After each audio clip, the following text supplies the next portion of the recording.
હવે આપણે સ્વાધ્યાય 9મા ધોરણની અંદર ક્લાસ 9ની અંદર સ્વાધ્યાય પહેલાની અંદર એટલે 10મું જો જૂના પ્રમાણે 10મું ચેપ્ટર 10.1માં આપણે બીજો દાખલો ગણશું. આપણે વર્તુળ ચેપ્ટરમાં બીજો દાખલો. રેડી? ચાલો, એની અંદર શું કહે છે કે ભાઈ સાબિત કરો કે એકરૂપ વર્તુળોની જીવાઓ, એકરૂપ વર્તુળ હોય એટલે વર્તુળ બે સમાન છે તેવા વર્તુળની જીવાઓ તેમના કેન્દ્ર આગળ સમાન ખૂણો આતરે તો જીવાઓ સમાન છે. ચાલો, પહેલા તો એકરૂપ વર્તુળ એટલે વર્તુળની ત્રિજ્યા કેવી હોય? સરખી હોય.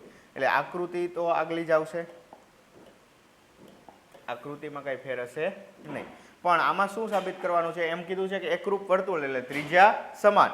જીવા સમાન છે એવું કીધું નથી. આ વખતે જીવાઓ સમાન સાબિત કરવાની છે અને એમ કીધું છે કે ખૂણાઓ કેવા છે? સરખા. જીવાઓ આંતરેલા ખૂણા સરખા છે. તો ચાલો સાબિત કરીએ.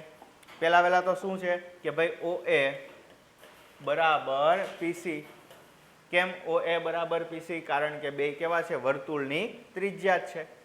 અને OB ઇક્વલ ટુ PD કારણ કે એકરૂપ વર્તુળની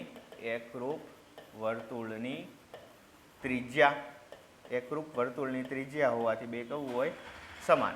હવે બીજું, આંતરેલો ખૂણો પણ પક્ષમાં આપેલો છે કે આ જીવાએ તેના કેન્દ્ર આગળ આંતરેલો ખૂણો, જીવાએ તેના કેન્દ્ર આગળ આંતરેલા ખૂણા કેવા છે? સમાન છે. જેથી લખી શકાય કે AOB પણ કેવો? ખૂણો બરાબર ખૂણો CPD. આ શું આપેલું છે? પક્ષની અંદર આપેલું છે. ક્યાં આપેલું છે? પક્ષમાં. તો આના ઉપરથી કહી શકાય કે બે બાજુ અને એક ખૂણો એટલે બાખુબાના નિયમ પરથી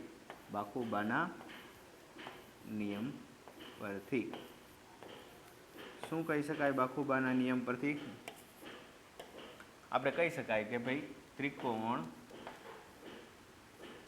AOB એકરૂપ છે કોને? તો કે ત્રિકોણ CPD ને. ચાલો, આ ત્રિકોણ હવે CPCT થી સાબિત થઈ જાય. શું કે બે જીવાઓ કેવી છે? સરખી છે. CPCT પરથી AB ઇક્વલ ટુ CD સાબિત થઈ ગયું કે તે બે વર્તુળની જીવા પણ કેવી છે? સમાન છે. ચાલો, હવે આના પછીનો સ્વાધ્યાય આપણે બીજા વિડીયોમાં ગણીશું. આ સ્વાધ્યાયના છેલ્લો દાખલો છે. જો કોઈ પહેલો દાખલો ન સમજાણો હોય, ન આવડતો હોય તો પહેલાં જોઈ આવો, પ્લેલિસ્ટમાં હશે.